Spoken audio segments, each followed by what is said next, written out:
Hello friends, in this JavaScript web development tutorial, we will show you pure vanilla JavaScript data tables with the server-side process by using a PHP script. Under this tutorial, we will show you how to implement pure JavaScript data tables with server-side processing of data without using a query. There are many viewer has requested us to publish video tutorials on JavaScript data table with server-side processing of data with PHP script. So here we have published this tutorial in which you can learn how to use JavaScript data tables with server-side processing of dynamic data without using the query library. Now let's start discussing this topic. So in this tutorial, we will use this pure vanilla JavaScript data table library. Here we will use this library for implementing JavaScript data table with server-side processing of data. This is our testing database, and under this we have one customer table, and under this table, we have already inserted large amount of data, so we will load this data in JavaScript data table. Now this is our working directory, and first we have open index.php file. Under this file, here we can see that we have only included Bootstrap 5 style sheet library and JavaScript table library link only, and here we have not included jQuery library link. Next we have to go to HTML code part, and here we have created one table with id is equal to customer table. We will use this table id for initialize JavaScript data table. Under this table, we have created 4 table columns like first name, last name, email and gender. In JavaScript data table, we have to first load some data and fill under this table. So for this, we have go to function.php file, and here first we have wanted to make database connection. So here we have written $connect variable is equal to new PDO class. Under this first argument, we have written MySQL host is equal to localhost, the database name is equal to testing, username set to root, and the password set to a blank value. This code will make a database connection.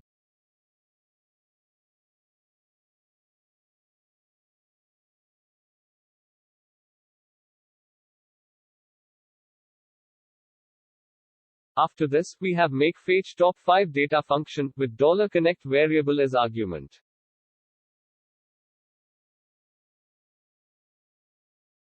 Under this, first we have written select star from customer table order by customer id in descending order with limit 5, so this query will select only 5 rows of data only.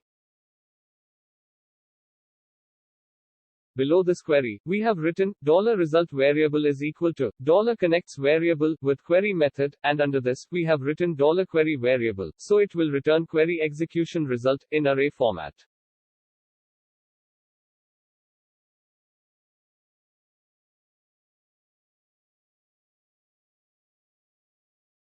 After this, we have written $output variable is equal to blank value. Now for fetching data from $result variable, here we have write for each loop, and under condition, we have written $result variable as $row variable. Under this loop, we have written $output variable, and in this variable, we have appended this HTML code.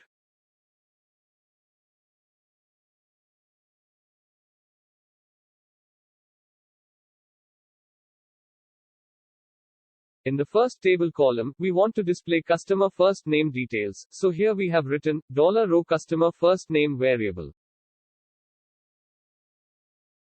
In second table column, we want to display customer last name details, so here we have written $row customer last name variable.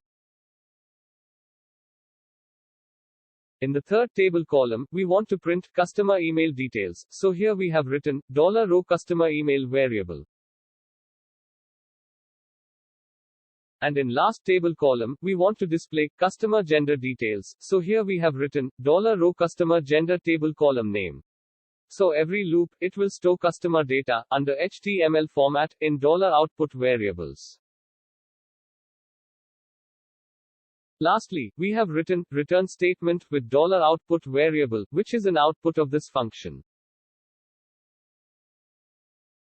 Now we have gone to index.php file, and here we have written include statement with function.php file. So by using this code, we can use function.php file method under this index.php file.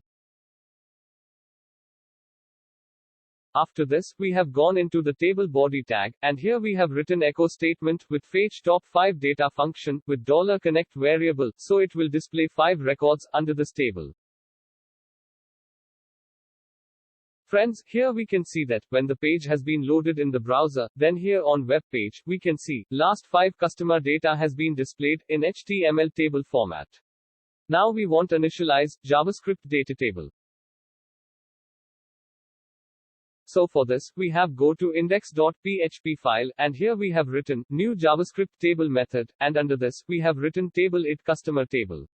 So it will initialize JavaScript data table.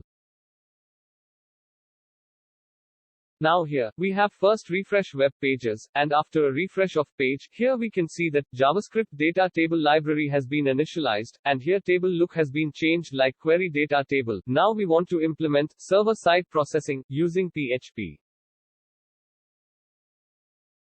So we have go to index.php file, and here we have written first option, server side which set to true, so this table will retrieve data from server.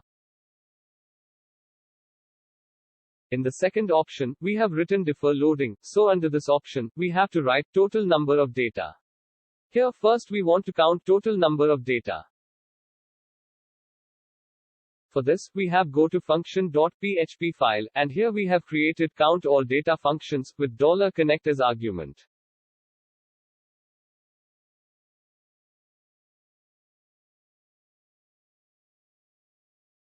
Under this function, we have written $query variable is equal to select star from the customer table. So this query will fetch all data from customer table. Below this query, we have written $statement variable is equal to $connect variable to prepare a statement with $query variable as argument. This code will make a query for execution. Now for execute query, here we have write $statement variable with execute method. It will execute above query. Below this, we have written return statement with $statement varies with the row count method. This method will return the number of rows, which is the output of this function. Now we have go to index.php file, and in defer loading option, we have written echo statement, and then after, we have called count all data functions, with $connect variable as argument, so this function will return number rows. So here first, we have refreshed page, and after a refresh of page, here we can see that pagination link has been created. Now when we have clicked on second page link, then that page data must be loaded dynamically.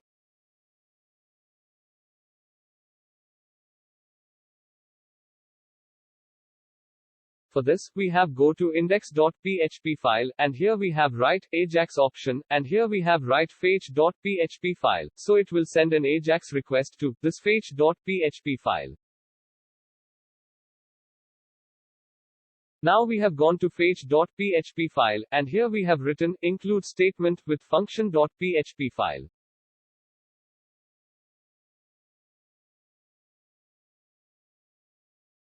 This file will receive JavaScript data table Ajax request, and with Ajax request, it will receive this variable in the URL.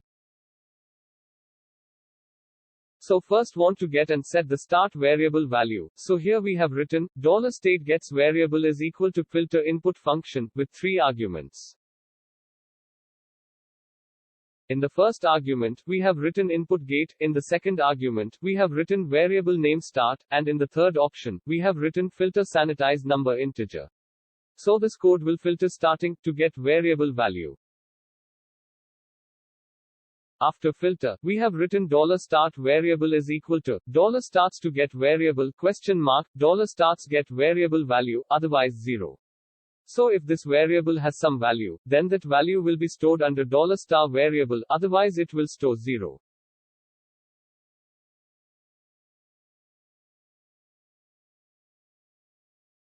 After this, we want to get and set the length variable value. So here we have written $length get variable is equal to filter input function with 3 arguments. In the first argument, we have written input gate, in the second argument, we have written variable name length, and in the third option, we have written filter sanitize number integer. So this code will filter length get variable value. After filter data, we have written $length variable is equal to $length get variable $length get variable value, otherwise 10. So if this variable has some value, then that value will be stored under $length variable, otherwise it will store 10. After this, we want to get and set search query variable value. So here we have written $search query variable is equal to filter input function with 3 arguments. In the first argument, we have written input gate, in the second argument, we have written variable name search query, and in the third option, we have written filter sanitize string. So this code will filter search query variable value. After filter data, we have written $search variable is equal to if condition like if search query value is empty or $search query variable value is equal to null, then the value will be blank, otherwise the value of $search query variable. Next we want to get and set sort column variable value. So here we have written $sort column index variable is equal to filter input function with 3 arguments. In the first argument, we have written input gate, in the second argument, we have written a variable name sort column, and in the third option, we have written filter sanitize number integer. So this code will filter value of sort column variable. Lastly, we want to get and set the sort direction variable value. So here we have written $sort direction variable is equal to filter input function with 3 arguments. In the first argument, we have written input gate, in the second argument, we have written variable name sort direction, and in the third option, we have written filter sanitize string. So this code will filter value of sort direction variable. After filter all URL variable value, now here we have write $column variable is equal to array, and under this, we have written table column name in array format.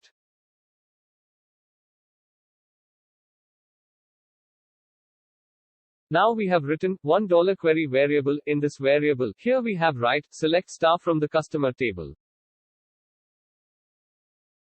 Now in this query, we want to add search condition. So here we have write $query variable, and here we have appended this where condition. So in search condition, we have use value of $search variable value.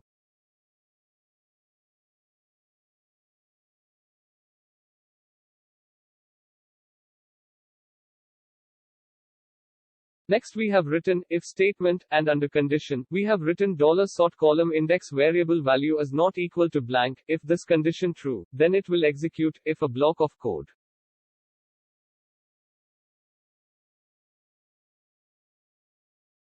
Under this block, we have write $query variable, and here we have append query like order by $column variable with $sort column index, and direction value get from $sort direction variable, so it will add dynamic order by query, in this condition. But suppose above condition false, then it will execute the else block of code, and here we have written $query variable, and here we have appended query like order by customer it, in descending order. Now we have defined $query1 variable is equal to blank value. In this variable, we will store query for add fetch limit in select query. Then after, we have write if statement, and under condition, we have written $length variable value is not equal to -1. This condition will check if $length variable value is not equal to -1, then it will execute if a block of code. So under this block, we have written $query1 variable is equal to limit with value of the $start variable, comma, $length variable value. So this query will add limit data query under select query. Here we have stored query in two different variants. From a $query variable, we will get number of filter data, and from a combination of both queries, we will make complete query for fetching data from the customer table. First, we want to execute only $query variable query to get number of filter records. So for this here, we have written $statement variable is equal to $connect variable to prepare a statement, and under this, we have written $query variable, so it will make a query for execution. Then after, we want to execute the query. So here, we have written $statement variable with execute method. This method will execute $query variable query. Now we want to get number of filter data row. For this, here we have written $number filter row variable is equal to $statement variable with row count method. It will return the number of rows affected after above query execution. Now we want to execute the complete query. So here, we have written $result variable is equal to $connect variable with query method, and under this, we have written $query variable and $query1 variable. This method will execute combine this query, and it will return query execution result in array format. Now we have write $data variable is equal to blank array. In this variable, we will store $result data, one by one. Below this, we have written for each loop, and under condition, we have written $result variable is $row variable. By using this loop, it will fetch data from $result variable. Under this for each loop, first we have created one $subarray variable is equal to blank array. In this variable, we will store data, which will be getting from a $row variable. First, we want to store customer first name table column data. So here we have written subarray variable is equal to $row customer first name table column name.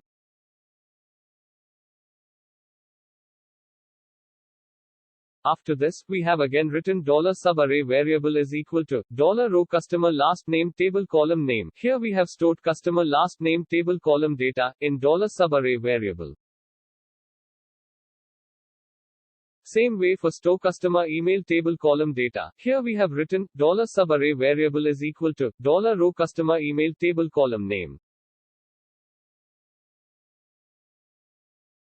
Same we want to store customer gender column data. So here we have written $subarray variable is equal to $row customer gender table column name.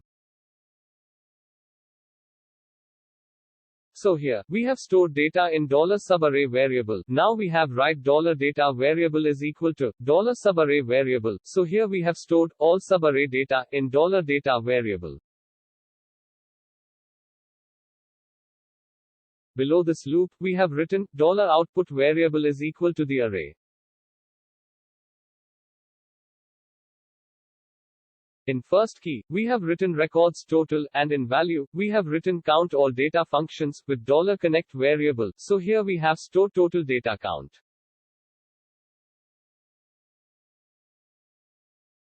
In second key, we have written records filtered, and in value, we have written the $number filter row variable. So here we have stored total number of filtered data.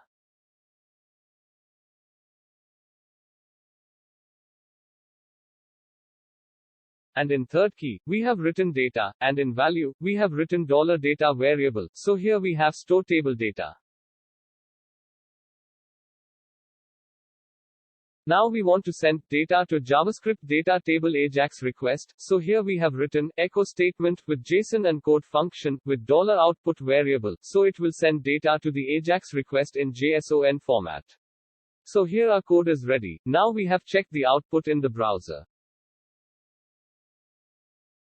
Friends, here first we have refreshed page, and after a refresh of a web page, here, we can see that customer table data has been displayed in pure vanilla JavaScript data table. Now we want to check server-side pagination is working or not, so we have clicked on a second page link, and after click, here we can see that second page data have been loaded on JavaScript data table without refreshing of the web page. Now we have an open, inspect element window, and go to network tab. After this, we have clicked on the next page link. So after click, here we can see that AJAX request has been sent for fetching next page data, and after this, it has display next page data on the web page. So here at JavaScript data table, server-side pagination is working. Now we want to check server-side searching is working or not. So here search box, we have typed something. So after type, it has sent an AJAX request to the server and fetch filter data and display on a web page. So here server-side searching is working in the JavaScript data table.